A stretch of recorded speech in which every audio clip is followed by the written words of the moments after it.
بسم الله الرحمن الرحيم الحمد لله الذي جعلنا من المتمسكين بولاية أمير المؤمنين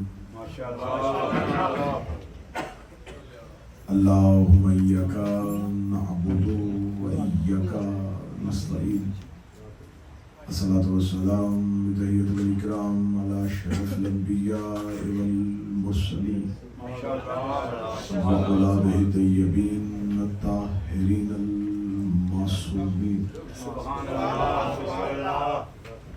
ثم الصلاة والسلام على الصديقة المباركة الرازية المرزية عالمة غير مملمة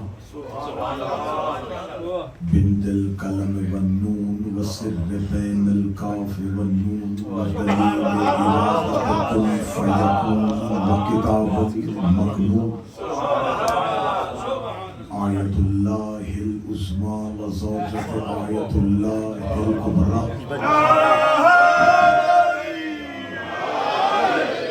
وحافظة النبوة وناشرة الولاية أم الكتاب أم القرآن أم الأنوار أم المعصومين أم العلوم أم الهدى أم الحسن أم الحسين أم المحسن أم العباس وأم أبيها السيدة فاطمة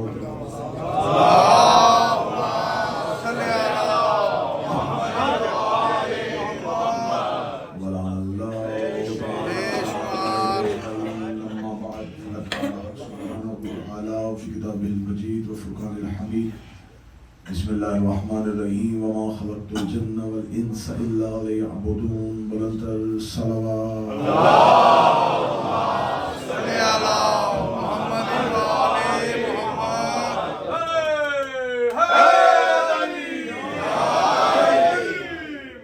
دعا ہے کہ مالکان ذکر بندگان ذکر کا وارثان ذکر کی بارگاہ میں پیش ہونا قبول فرمائے آقا ذاتی اس عبادت کا بہتر سے بہتر اجر عطا فرمائے آمین بانیان مجالس حاضرین مجالس کی توفیقات خیر میں اضافہ فرمائے آمین آقا ذاتی ہم تمام کا معصومین علیہ السلام کی بارگاہ میں اس ذکر کے توسل سے پیش ہونا جتنی بھی ہم حاجات رکھتے ہیں جو ہمارے حق میں بہتر ہے بنت رسول کے حق کا واسطہ ہمارے بارگاہ میں قبول فرمائے خمسہ کی الوداعی مجلس ہے ہم سے کوئی کوتاہی ہوئی غفلت ہو تو ہمارا آقا ہے وہ معاف فرمائے ہم سے پرسے کا حق ادا نہ ہوا ہمارا ہمارا گریا ہماری آہ و بقا اپنی بارگاہ میں وارث زمانہ کے ظہور میں تاجر دعاؤں کی قبولیت کے لیے مل کے ممکنہ حد تک بلند صلوات اللہم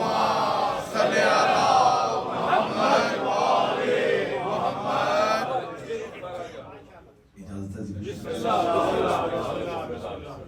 میرے لیے انتہائی عزت افزائی کی بات کہ جہاں آپ تمام مومنین اس کثیر تعداد میں شریک ہو رہے ہیں مجالس میں وہاں پر اہل علم حضرات جو ہے وہ زینت مجلس ہے میری مراد سرکار حضرت علامہ جوید آبدی صاحب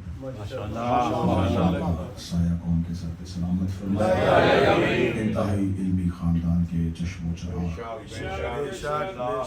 عرصہ دراز سے مانچسٹر میں آپ کے سامنے ذکر محمد تلاوت کرتے ہیں مولا ان کی زبان میں مزید تاثیر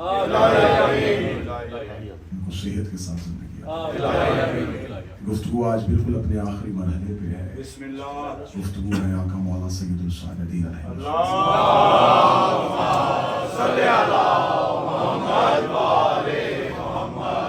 اور آج مکمل کوشش ہے کہ جو بھی معروضات پیش کی جو اس کا کچھ خلاصہ رہ گیا وہ آج کی مجلس کی حد تک جہاں تک مکمل ہوا وہ پوری کوشش کروں گا اور انشاءاللہ کل بشرط زندگی و صحت ٹھیک اسی ٹائم پہ یہاں پر تو نہیں لیکن اولڈم انشاءاللہ میں اس رضا کا جو بقیہ حصہ رہ جائے گا وہاں پہ تلاوت کر دیا جائے گا۔ مولا سید الساجدین علیہ السلام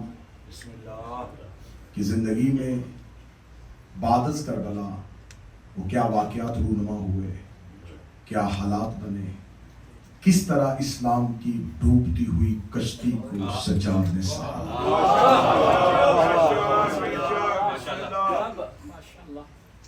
ملوکیت کے تھپیڑوں سے، ایسی تلاطم خیز موجوں سے کربلا سے اس دین کی کشتی کو نکالا اور اس سفینہ نجات کو لا کے مدینے روضہ رسول پہ ٹھہرا۔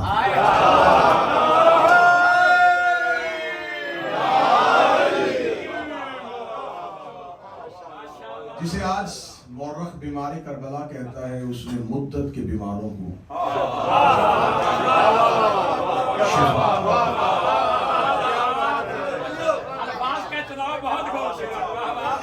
اس نے ذہنی بیماروں کو شفا دی، روحانی بیماروں کو شفا دی۔ مولا سید الساجدین نے پھر کربلا کے بعد جتنی جنگ لڑی عباس کی طرح خاموش ہو کے لڑی۔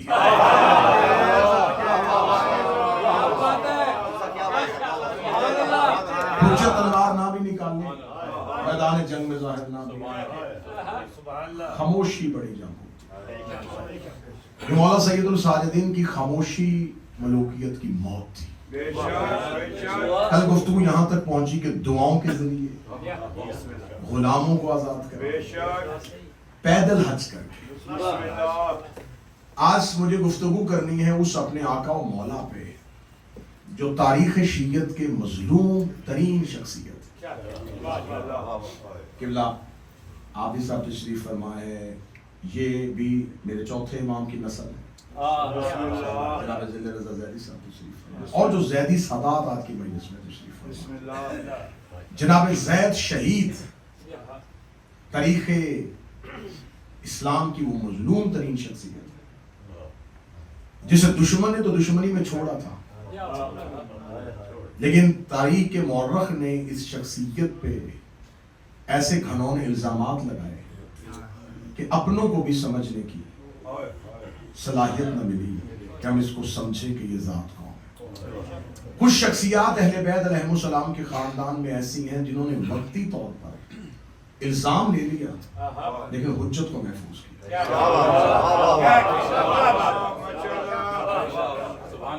جیسے اہل سنت کے یہاں بہت سے فرقے ہیں، حنبلی ہیں، شافعی ہیں، مالکی ہیں، اس طرح مذہب جعفریہ میں جو فرقوں کی بنیاد پائی وہ پہلے 3 ائمہ کے ادوار میں نہیں، چوتھے امام کے دور میں مختلف فرقوں کی ابتدا ہونی شروع ہوئی، کیونکہ اب ملوکیت مضبوط ہو گئی تھی اور شیعہ نے علی کو توڑا جا رہا تھا، بات شروع ہو چکے تھے۔ وہ شیعہ نے علی کی طاقت سے واقف تھے کہ اگر یہ ایک جگہ پہ اکٹھے ہو جائے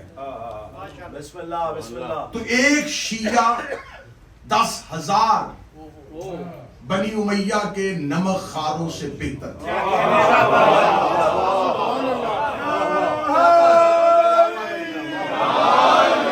اس کی زندہ مثال حسین ابن علی کربلا میں دکھا چکے تھے، صرف 72۔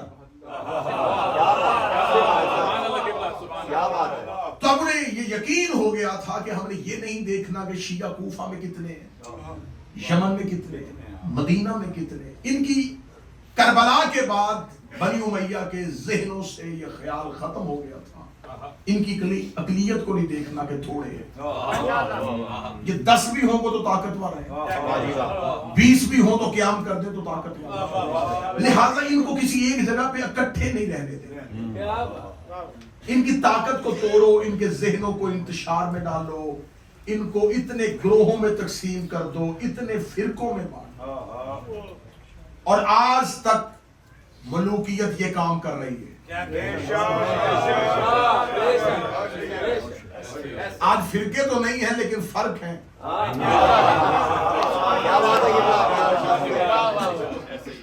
اب وہ ظاہری طور پہ تو کوئی ملوکیت نہیں ہے، کوئی حکمران نہیں ہے، لیکن اب ذہنوں کے اندر وہ ملوکیت آ گئی۔ ملوکیت کیا تھی؟ وہ یہ کہتے تھے کہ اسلام کو بادشاہت میں بدل دیں، شاہی میں بدل دیں، اپنے حکم کے ساتھ اسلام کو چلائیں۔ اب اگر بنی امیہ کے بادشاہ نہیں ہیں تو جس کے پاس اختیار آ جاتا ہے وہ چاہتا ہے کہ اب میری ہی بات چلے. تو اب ملوکیت درباروں سے نکل کے امام بارگاہوں تک بھی آ چکی ہے.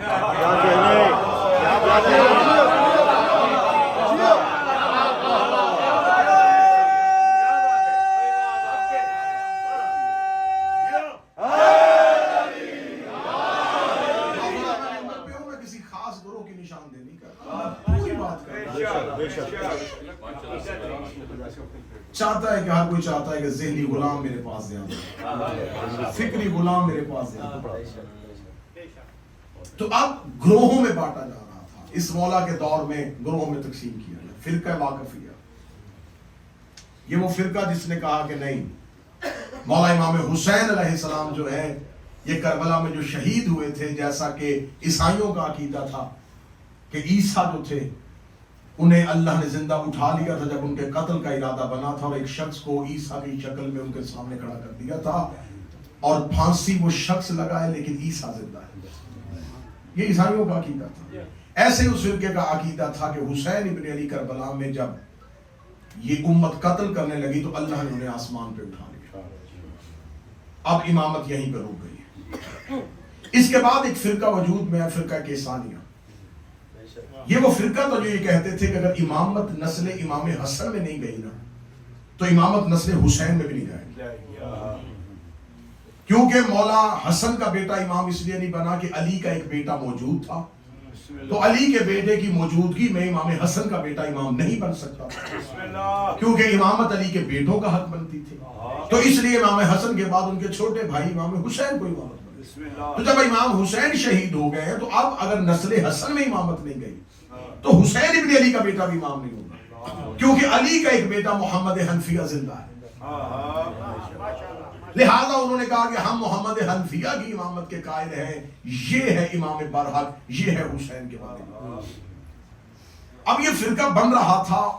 جناب محمد حنفیہ امامت کا دعویٰ نہیں کر رہے، لیکن آج تک طریقہ مورخ جناب محمد حنفیہ پہ یہ الزام لگا رہا ہے کہ جب لوگ انہیں امام کہہ رہے تھے تو وہ خاموش کیوں رہے، بولے کیوں نہیں بتایا کہ میں امام نہیں. لہذا مورخ کہہ دیتا کہ محمد حنفیہ کی خاموشی سوالیہ نشان ہے. سوالیہ نشان نہیں، علی کا بیٹا ہے. اب خاموش کیوں تھے؟ جب مولا سید الساجدین کوفہ پہنچ چکے ہیں اور کوفہ کے زندان میں یہ قافلہ اہل بیت موجود ہے، تو ابن زیاد ملعون نے جب کوفے میں حرکتیں دیکھی کہ لوگوں نے پہچان لیا ہے کہ یہ خاندان رسول ہے، زید بن ارقم صحابی نے پہچان لیا ہے، عبداللہ بن عفیف نے پہچان لیا، اور صحابہ پہچان لے، یہ خبر مدینے پہنچ جائے گی، تحریک کوفہ سے جنم لے لے گی. اس نے رات کی تاریکی میں ابن زیاد نے قاصد کو بھیجا جا شام اور جا کے اس سے کہتے ابھی یہ قافلہ کوفہ تک پہنچا ہے اور کوفہ میں حرکت شروع ہو چکی ہے. لوگوں نے کام کھڑے کر لیے. مجھے ڈر اور اندیشہ ہے کہ اگر یہ قافلہ ایسے ہی کوفہ سے شام تک گیا تو پیچھے سے ایک تحریک اٹھے گی، ایک قیام ہوگا اور وہ دمشق میں تیری سلطنت پہ حملہ کر دے گی. لہٰذا مجھے اجازت دے کہ میں کوفہ کے زندان میں علی ابن الحسین کا قتل کروں. اس نے چوتھے امام کے قتل کا پروگرام بنا لیا. اتنا کبھی ارادہ کیا کہ کوفہ کے زندان میں تاریخ کہتی ہے کہ رات کی تاریکی میں ایک پتھر آ کے زندان میں گرتا ہے. مولا سید الساجدین اس پتھر کو اٹھاتے، اس پتھر کے اوپر چمڑے کے ساتھ ایک تحریر لپیٹی ہے جو ابن زیاد کے دربار میں ایک ڈیوٹی پہ موجود سپاہی نے یہ خبر زندان میں پہنچا.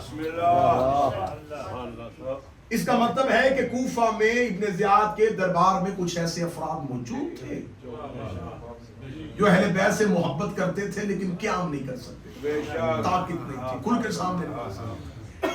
اس نے خبر دی کہ ارادہ قتل بن چکا ہے، اگر انہوں نے یہ کام کیا تو صرف میں نہیں، میرے ساتھ کچھ ایسے افراد ہیں جو دربار سے کھڑے ہو سکتے ہیں. تو اگر یہ ارادہ ہوا تو ہم نعرہ تکبیر بلند کریں گے تو آپ سمجھ لیجئے گا کہ یہ آپ کا ارادہ قتل طے کر چکے ہیں. لیکن اس نے تو اپنی نوکری کا ثبوت دیا، غلامی کا ثبوت دیا، لیکن اسے خبر ہے جو اندر ہے وہ امام.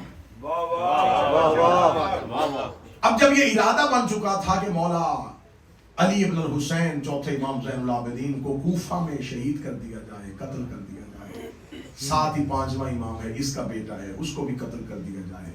تو جب کربلا میں حسین ابن علی کو شہید کر دیا گیا تو ان کے بیٹوں کو بھی شہید کر دیا گیا. ابھی یہ پروگرام بن رہا تھا، یہ سازش تیار ہو رہی تھی، یہ مکہ سے قاصد آ گیا، بسم اللہ، اس نے آگے کہا کہ حسین بن علی شہید کر دیے، ہاں شہید ہو گئے، ان کا بیٹا کہاں ہے؟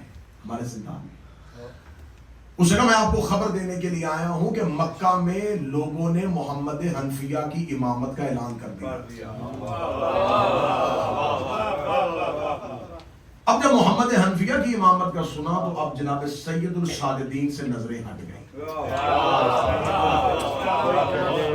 کہ ہم جسے قتل کرنے کے لیے بیٹھے تھے کہ تو امام ہی نہیں ہے، قیام یہاں سے نہیں ہوگا، قیام تو مکہ سے ہو جائے گا، کیونکہ امامت محمد حنفیہ کے پاس چلی گئی ہے۔ نظر سید الساجدین سے ہٹ کے پوری مخبری محمد حنفیہ کی ہونی شروع، ان کی سرگرمیوں پہ نظر رکھو، وہ کیا جا رہے ہیں، کون ان سے ملنے کے لیے آ رہا ہے۔ نظر سید الساجدین سے ہٹ کے محمد حنفیہ پہ چلی گئی۔ اب محمد حنفیہ کی خاموشی اور خدا کی مشیت کیا تھی؟ ایک جملے میں پوری تاریخ دوہرا دیتا ہوں، اللہ ہر دور میں ایک حجت کے ساتھ ایک ابو طالب ضرور رکھتا ہے۔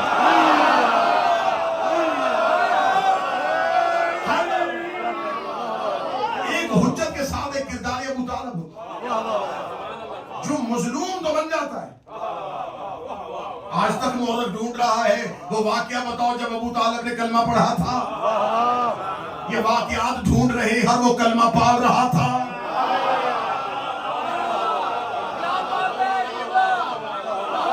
اگر کلمہ پڑھ لیتے تو مصطفیٰ کی حفاظت کون کرتا؟ بس اگر کلمے کا اعلان کر دیتے تو کلمے کی حفاظت کون کرتا؟ انہوں نے مورخ کو اپنے اوپر قلم اٹھانے میں مجبور کر دیا، مظلوم ہو گئے، شخصیت متنازع ہو گئی، لیکن نبی بچا دیا۔ جناب محمد حنفیہ نے شخصیت متنازع کر دی، لیکن مولا سجاد کو بچا دیا۔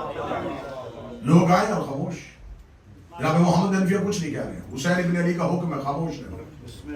اب بول بھی نہیں سکتے، بات کیوں کریں، کیسے کریں گے؟ امام سے اجازت لیے بغیر بات نہیں کر سکتے، اور امام یہاں پر ہے نہیں۔ امام موجود ہوں گے، امام بتائیں گے کہ اب آپ نے یہ کرنا ہے تو وہ کریں گے۔ علی کا بیٹا بھی ہو تو حکم امام کے بغیر نہیں چلتا۔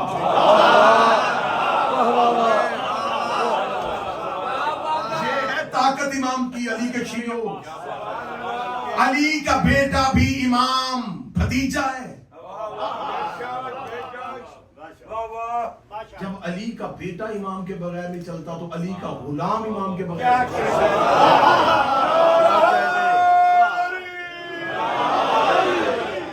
اب جناب محمد حنفیہ بالکل خاموش ہے، لیکن جب سید الساجدین واپس آتے ہیں اور واپس آ کے اب محمد حنفیہ سکوت کو توڑ دیتے ہیں۔ جب پہلا ہی حج کا موقع آتا ہے، جناب محمد حنفیہ بھی ہیں اور جناب سید الساجدین بھی ہیں۔ لوگ کہتے ہیں خطبہ تو محمد حنفیہ ہی دیں گے کیونکہ امام یہ ہیں۔ کچھ لوگ کہتے ہیں علی بن حسین امام ہے، اس سے پہلے کہ تلواریں نکلتی محمد حنفیہ خیمے سے باہر آئے، کہنے کہ مسلمانوں کیا کر رہے ہو، ہماری امامت پہ جھگڑ رہے ہو کہ میں امام ہوں یا میرا بھتیجا، تو اس میں تم کیوں جھگڑ رہے ہو؟ امامت دینا تمہارا کام تو نہیں، یہ تو عہدہ الہی ہے، یہ تو اللہ کا دیا منصب ہے، فیصلہ عوام کیوں کر رہی ہے؟ اب یہ پیشکش جناب محمد حنفیہ نے خود کی ہے۔ محمد حنفیہ کہتے ہیں کہ ٹھیک ہے، اگر امامت کا پتہ ہی کرنا ہے کہ کون امام ہے تو فیصلہ حجر اسود سے کروائے، میں بھی سلام کرتا ہوں، میرا بھتیجا بھی سلام کرے، جس کے سلام کا جواب۔ محمد حنفیہ نے سلام کیا، حجر اسود خاموش، سید الساجد نے بھی لب کھولے، حجر اسود نے حرکت کی، محمد حنفیہ نے ہاتھ پکڑا، ہاذا امام ہے، یہ میرا بھی امام ہے، یہ تمہارا بھی امام ہے۔ صدر کہوں، محمد حنفیہ نے سجاد کے لیے دوسری غدیر سجائی، اس علی کا اعلان کیا ہے، یہ نام ان کا کیا ہے؟ محمد، اور ان کا نام کیا ہے؟ علی۔ ہر دور کے علی کا اعلان کعبے میں کوئی نہ کوئی محمد کرتا ہے۔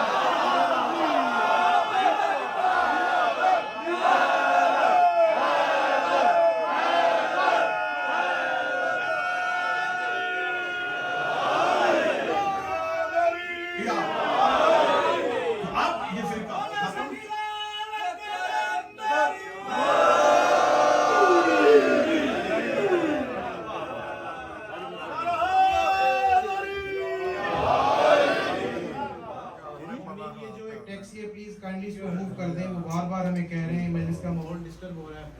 اب میں کیا کر سکتا ہوں؟ یہ EOI8YJD EOI8YJD جس کی بھی گاڑی ہے لہٰذا اس کو موو کر کے وہ باہر بہت زیادہ پریشانی ہو رہی ہے. پر محمد اہل بیت محمد صلوات.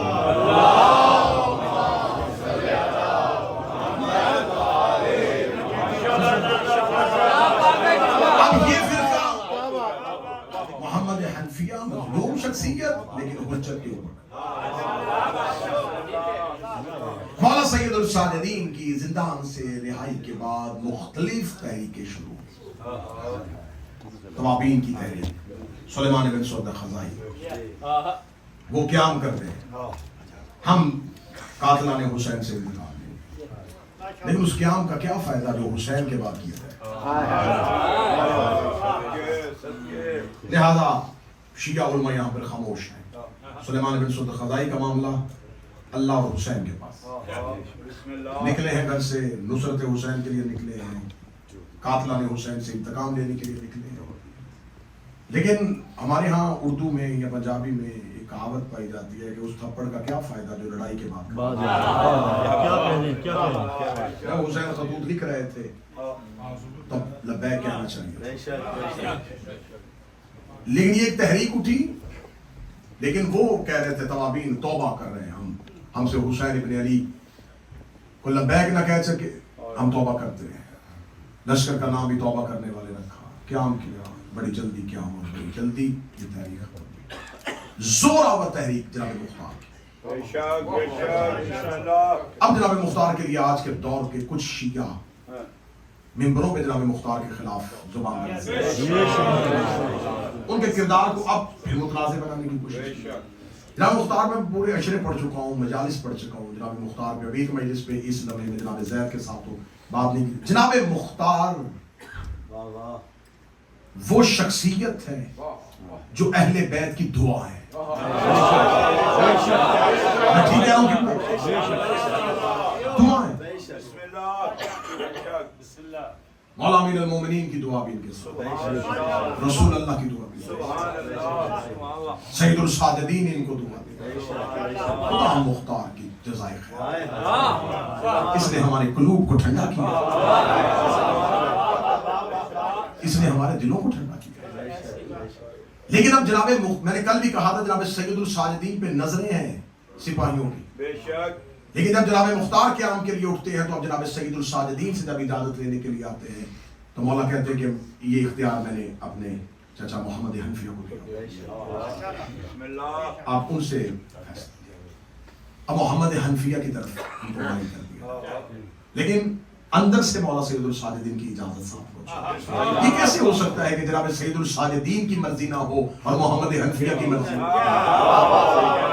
لیکن یہ وسیلہ ہے، محمد حنفیہ وسیلہ ہے، یہ نائب ہے امام جو عوام تک امام کی رائے پہنچا رہے ہیں.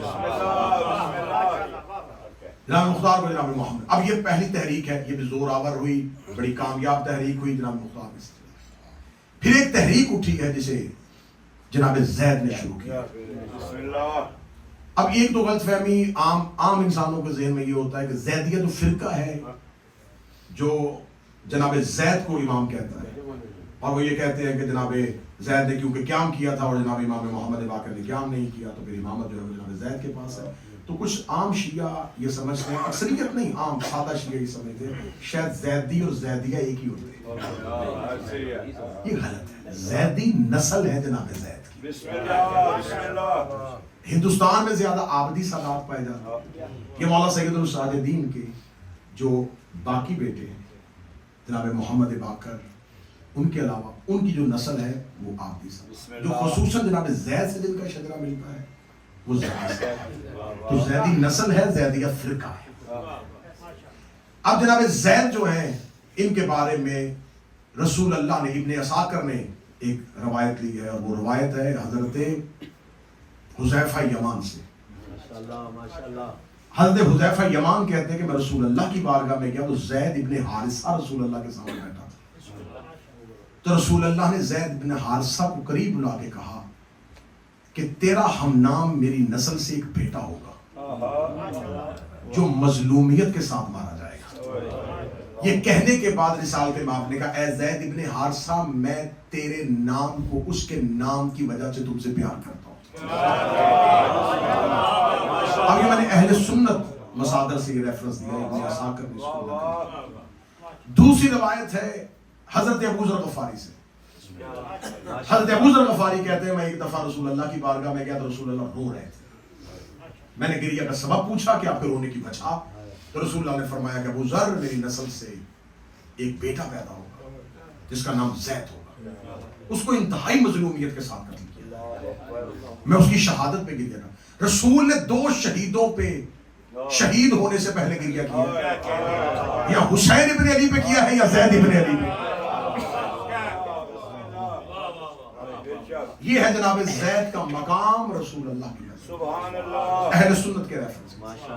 دوسری غلط فہمی میں دور کروں. دوسری غلط فہمی یہ ہے کہ جناب زید کی والدہ کا تعلق، جیسے میں نے ایک پڑھا کہ جناب مختار نے ایک کنیز بھیجی اور وہ یہاں پہ آ کے انتہائی کنفیوژن. جناب مختار، جناب زید کی والدہ کو لے کے تاریخ بڑی خاموش ہے. بس روایت یہاں سے شروع ہوتی ہے کہ جناب مختار نے ایک کنیز کو بھیجا جو ایک سندھی عورت تھی اور وہ انتہائی پارسہ تھی، انتہائی پاکیزہ تھی، اور وہ مولا سجاد کی بارگاہ میں ہدیہ کی گئی. مولا سجاد کے گھر گئی، مولا سجاد نے ان کے ساتھ عقد کیا اور وہ جناب زید کی ماں کی.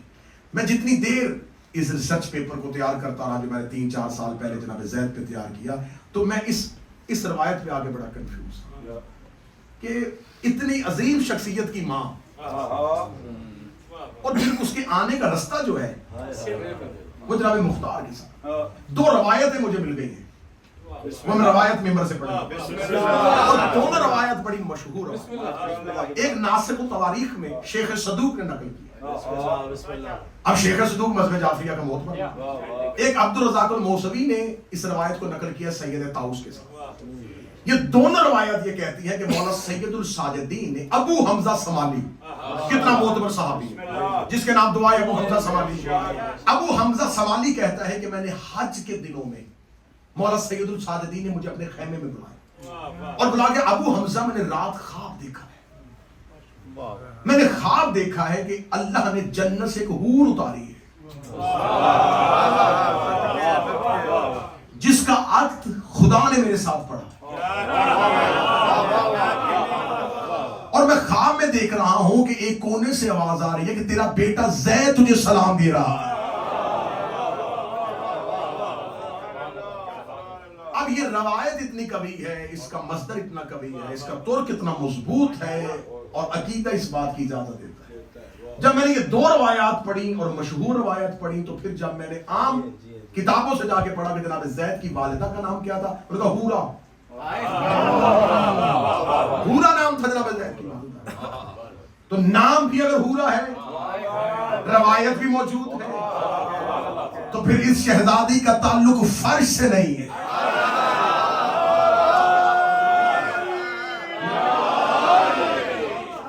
اور اس گھر کی کنیزیں رہتی ہی عرش پہ. اب جناب زید کی والدہ جو ہے، اس کے لیے میں نے 2 مسند روایات آپ کے سامنے پڑھی. یہ دونوں روایات کا تعلق جو ہے وہ اہل بیت کے اہم مصادر کے ساتھ. اس خواب کا تذکرہ ہے ابو حمزہ سمالی کی روایت ہے، شیخ صدوق نے بھی نقل کیا ہے اور سید طاؤس کے ساتھ عبدالرزاق الموسوی نے بھی اس کو اپنی کتاب میں نقل کیا. جناب زید جب مولا سید الساجدین کے ہاں اس شہزادے کا ظہور ہوتا ہے، 25 سے لے کے 28 ہجری کے درمیان ان کا لکھا جاتا ہے. کسی نے 26 لکھا، کسی نے 27 لکھا، کسی نے 28 لکھا. یہ جرت میں مثل عباس تھے، مثل حضرت عباس تھے، بہت شجاع تھے، بڑی جرت والے تھے. آپ نے بہت مشہور ایک ضرب المثل سنی ہوگی اور بہت لوگ اسے مختلف ناموں کے ساتھ منسوب کر دیتے. کوئی کہتا ہے یہ شیخ سعدی کی ہے، کوئی کہتا ہے یہ فلاں کی ہے. ذلت کی زندگی سے سنیے، میں نے آدھا پڑھا تو آپ نے یہ جملہ جناب زید کا ہے. یہ